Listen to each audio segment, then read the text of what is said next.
अस्सलाम वालेकुम। चलिए आगे बढ़ते हैं। कुछ मखसूस ज़ावियों की ट्रिग्नोमेट्रिक निस्बतें। विशिष्ट मापना खूणा माटेना त्रिकोणमितीय गुणोत्तरों। अभी तक जो हमने 6 निस्बतें देखी, साइन, कॉस, टेन, कोसेक, सेक, कॉट, वो सब हम बिना नाप के किसी थीटा ज़ाविये के लिए देख रहे थे।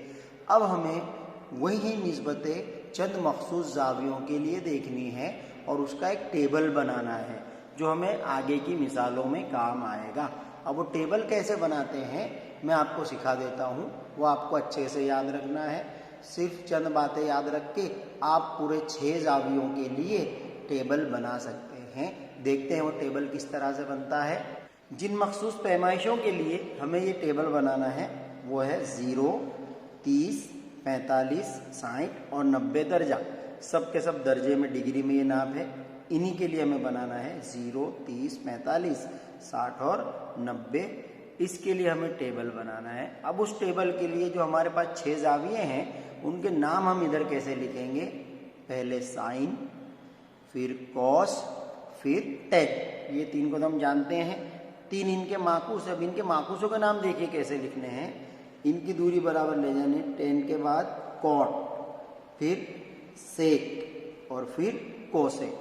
पहले ऐसे आए, माकूस में ऐसे जाना है, साइन कॉस टेन, टेन का कॉट, कॉस का सेक और साइन का कोसेक। इसी तरतीब में हम नाम लिखेंगे तो हमें टेबल एकदम आसानी से याद होगा। तो इस तरह का टेबल पहले बना लेना है। थीटा में 0 यानी ज़ाविये में 0, 30, 45, 60, 90 और इधर ये नाम 6 नाम इस तरतीब में लिखनी है। और ये कीमतें अब देखिए कितनी आसानी से हम भर सकते हैं। तो सबसे पहले तो इनके ऊपर हमें लिखना है 0, 0 के नीचे 0 से शुरू करना है, फिर 1, 2, 3, 1, 2, 3 और 4। ये टेबल में नहीं लिख रहे हैं हम, टेबल बनाने के लिए उसके ऊपर रफ काम कर रहे हैं। 0 के ऊपर 0, 1, 2, 3 और 4, ये पहला स्टेप। दूसरा स्टेप, सबके बटे में ये आखिर वाला 4 लगा देना है, बटे 4, और आखिर में सबको जजर लगा देना है। बस इतना काम आपने कर लिया, समझ लीजिए कि आपका जदूल बन गया। फिर से एक बार देखते हैं क्या करना है। ये नाम पहले हमने लिखे 0, 30, 45, 60, 90। इधर ज़ावियों के नाम लिखे साइन कॉस टेन, फिर टेन का कॉट, कॉस का सेक और साइन का कोसेक। इस तरतीब में हमने यहाँ टेबल में नाम लिखे। फिर टेबल बनाने के लिए ऊपर रफ काम में 0 से शुरुआत की, 0, 1, 2, 3, 4, फिर सबके बटे में लगा दिया 4, 4, 4, 4, 4 और सबका ले लिया हमने जजर। अब इसको हल कर कर कीमत साइन के खाने में लिखते हैं। 0 से आप किसी को भी तकसीम कीजिए, जवाब 0 ही आता है। तो ये पहला 0, फिर 1/4 तकसीम नहीं होगा, 1/4 ही जवाब आएगा। उसका जजर हम लेंगे तो 1 का जजर 1, 4 का जजर 2, 1/2। यानी इसका मतलब क्या हो, ये साइन 0 की कीमत 0 आएगी और साइन 30 की कीमत आएगी 1/2। चलिए आगे आते हैं। अब इसको देखें तो ये कट जाएगा, 2 1 2, 2 दूनी 4। फिर उसका जजर भी देखना है, 1 का जजर 1, 2 कामिल मुरब्बा नहीं है तो उसे हमें लिखना पड़ेगा जजर 2। ये कटेंगे ही नहीं तो 3 का जजर 3 और 4 का जजर आता है 2, 4/4 पूरा कट गया, 1 बचा, 1 का जजर आता है 1। बस ये इतना हमें याद रखना है। अब उसके बाद की कीमतें तो इनसे ही बनेगी। कैसे, जहाँ पे साइन खत्म हो रहा है उसको उल्टा करके कॉस में आ जाएगा सारी कीमतें। यहाँ से 1, उसके बाद जजर 3/2, उसके बाद 1/जजर 2, उसके बाद 1/2, उसके बाद 0। सिर्फ साइन की कीमत हमें यहाँ से लानी है। साइन को उल्टा करके लिख देंगे तो वो बन जाएगा कॉस। अब हमने पहले लेक्चर में ज़ाब्तों में एक ज़ाब्ता ये देखा था, टेन थीटा बराबर साइन थीटा बटे कॉस थीटा। टेन थीटा बराबर साइन थीटा बटे कॉस थीटा। तो ये साइन और कॉस तो है ही, उन दोनों की तकसीम करके लिखें तो जवाब आएगा 10। 0 को किसी से तकसीम दीजिए, जवाब 0। इन दोनों की तकसीम करें बटे करके तो ये बटेगा 2, 2 कट जाएगा। यहाँ बचा है ऊपर 1, यहाँ बचा है जज़र 3। ये दोनों बिल्कुल एक जैसे, उनका बटे करेंगे तो सब कुछ कट जाएगा, बचेगा 1। इनका तकसीम करें तो बटेगा 2, 2 गया। ऊपर जज़र 3 और बटे में 1 को हम नहीं लिख रहे हैं। अब 0 को किसी से तकसीम करें तो जवाब 0 आता है, लेकिन किसी अदद को 0 से तकसीम करें तो जवाब आता है गैर मुअय्यन। तो इस तरह से ये 10 भी हो गया। अब बिल्कुल जैसे साइन और कॉस में किया था वैसे 10 और कॉट में करना है। जहां से 10 खत्म हो रहा है वहां से कॉट शुरू कर दीजिए। तो ये शुरू होगा गैर मुअय्यन, जज़र 3, 1 बटे जज़र 3 और 0। इस तरह से ये कॉट भी बन गया। अब इनको तो हम जानते हैं सेक किसका माकूस है, कॉस का। तो कॉस की कीमत को 1 बटे करके माकूस बना दीजिए तो सेक आ जाएगा। 1 का माकूस 1, 2 बटे जज़र 3 का माकूस, सॉरी जज़र 3 बटे 2 का माकूस, उल्टा शुमार कुरिंदा ऊपर नसब नुमा नीचे, यानी 2 बटे जज़र 3, इसका 1 बटे जज़र 2 का, जज़र 2 1 बटे 2 का 2 और 0 का माकूस आएगा गैर मुअय्यन।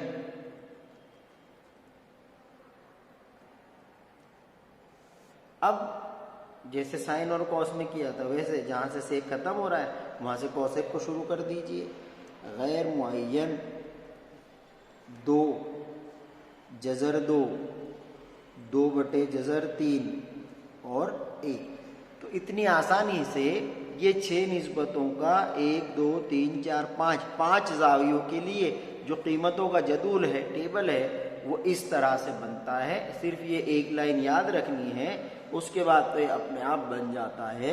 इसी वीडियो के इस हिस्से को बार बार चला के देखिएगा तो टेबल आपको आसानी से बनाना आ जाएगा।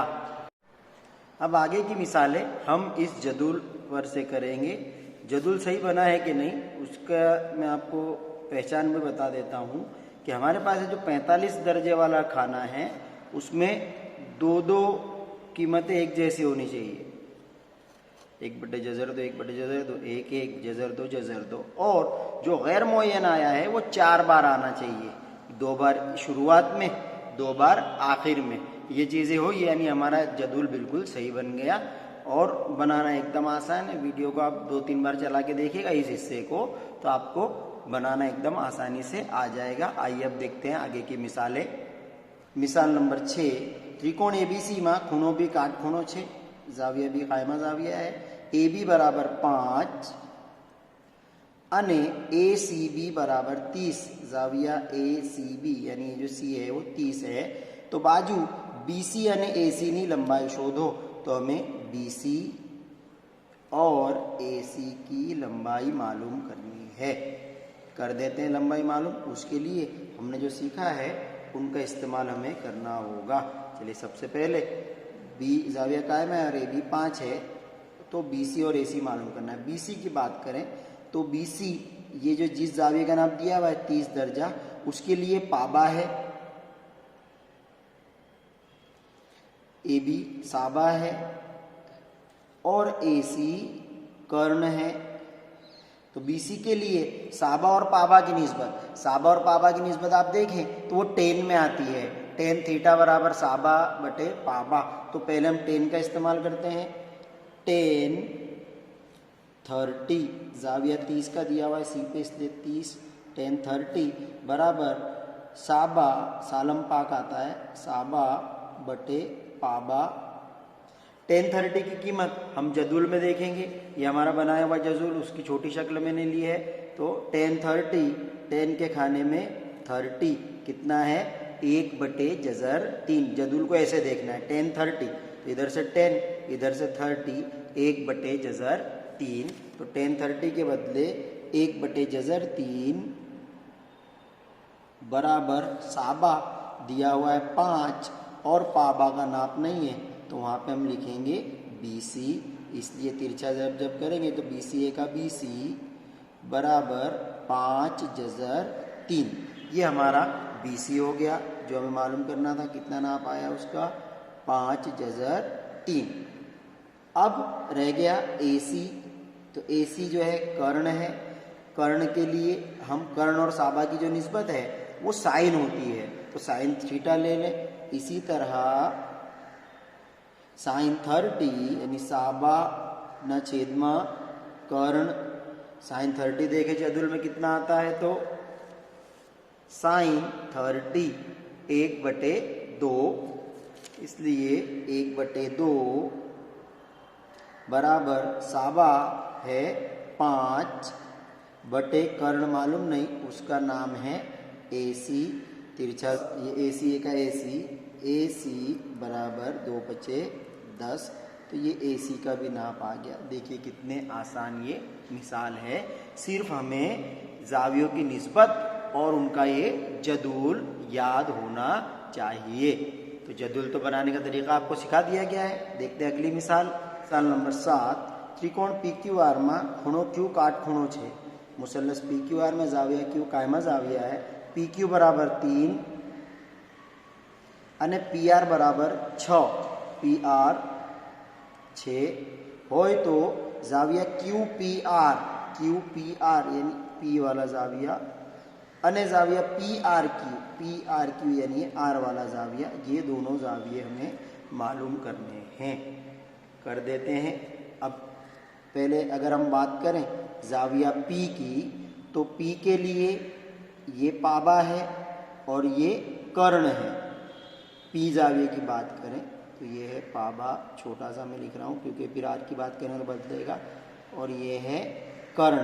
तो पाबा और कर्ण की निस्बत कौन सी आती है cos थीटा। तो पहले हम cos ले जाविया P के लिए, जाविया P का नाम यहाँ है जाविया QPR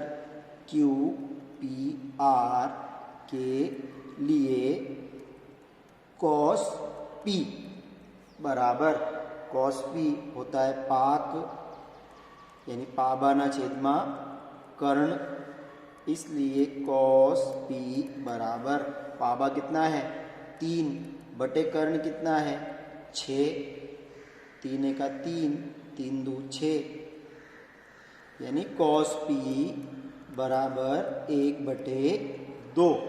अब ये कीमत हमें cos के खाने में देखनी है कि cos की कीमत 1/2 कहाँ पे आती है। ये cos, ये 1/2 कितने पे आ रही है वो कीमत 60 पे, इसलिए हम कहेंगे P बराबर 60। यही अमल दूसरा जाविया R के लिए करना है। इसी तरह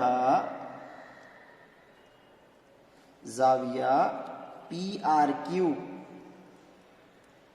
के लिए, अब उसके लिए हम देखें तो जाविया R की बात करेंगे तो उसके लिए ये पाबा हो जाएगी, ये साबा, और ये कर्ण का तो कर्ण ही रहेगा। ये है पाबा ऑफ P, ये है पाबा ऑफ R, और ये है साबा ऑफ R। तो इसके लिए हमें साबा और कर्ण की निस्बत देखना पड़ेगी, जो होती है साइन थीटा। साइन R बराबर साक यानी साबा न छेदमा कर्ण, इसलिए साइन R बराबर साबा, इसका साबा कितना है 3 बटे कर्ण है 6, फिर से यहाँ पे 3 का 3, 3 2 6, यानी हम कहेंगे साइन R बराबर 1/2। फिर हमें जाके चेक करना पड़ेगा कि साइन की कीमत 1/2 कहाँ पे आती है। साइन 1/2 कितने पे आ रहा है 30 पर, इसलिए हम कहेंगे R बराबर 30। तो इतनी आसानी से ये भी हो गया। आखिरी मिसाल देखते हैं आज की, मिसाल नंबर 8, जो साइन A माइनस B बराबर 1/2 यानी cos A प्लस B बराबर 1/2, और फिर एक शराइत दी हुई है कि A जमा B 0 से बड़ा है और 90 से छोटा या बराबर है, और जाविया A जो है वो जाविया B से बड़ा है। तो हमें ए और बी की कीमतें मालूम करनी है। तो ये जो हमें दिया है उसको लेके आगे बढ़ते हैं। हमें दिया हुआ है साइन ए माइनस बी बराबर 1/2। अब टेबल में फिर से हम देखें कि साइन की कीमत कौन से जाविये पे 1/2 आती है। ये साइन 1/2 कहाँ पे आ रहा है, वो 30 पर, लेकिन साइन 30 बराबर होता है 1/2। तो ये साइन का साइन, ये 1/2 का 1/2 30 के बदले आया है a माइनस बी, इसलिए हम कह सकते हैं a माइनस बी बराबर 30। ये हमारी बनी मसावत नंबर 1। उसी तरह दूसरे हिस्से को लेते हैं। cos a प्लस बी बराबर 1/2। अब ये लेकिन वाला हिस्सा नहीं लिखेंगे तो चलेगा। देखिए हम cos के खाने में 1/2 कीमत कहाँ पे है, 1/2 cos वो कितने पे है, 60। लेकिन cos 60 बराबर होता है 1/2, इसलिए हम कहेंगे और है 60 के a जमा b बराबर 60 मसावत नंबर 2। अब 1 और 2 को जो हमने मसावत हल करने का तरीका देखा था तीसरे सबक में, उसका इस्तेमाल करके करना है। फिर से लिखे मसावत नंबर 1 और 2 को हल करने पर हल करते हैं तो नंबर 1 है a माइनस बी बराबर 30 और नंबर 2 है a प्लस बी बराबर 60। इसमें हम खाली जमा कर दें तो अपने आप ये b कट जाएगा, अलग अलामत है इसलिए। तो हमारे पास आ रहा है 2a बराबर 60 और 30 90, इसलिए a बराबर 90/2, a बराबर 45। ये a की कीमत हो गई। ये कीमत 2 में रखने पर, तो 2 क्या है हमारी, a जमा b बराबर 60, a जमा b बराबर 60, इसलिए a के बदले 45 जमा b बराबर 60, इसलिए b बराबर 60 माइनस ये 45 इधर आके माइनस हो जाएगा। तो b बराबर 60 में से 45 गए, बच रहे हैं 15। तो ये a और b दोनों हमारे आ गए। इस तरह आज का टॉपिक यहीं ख़त्म।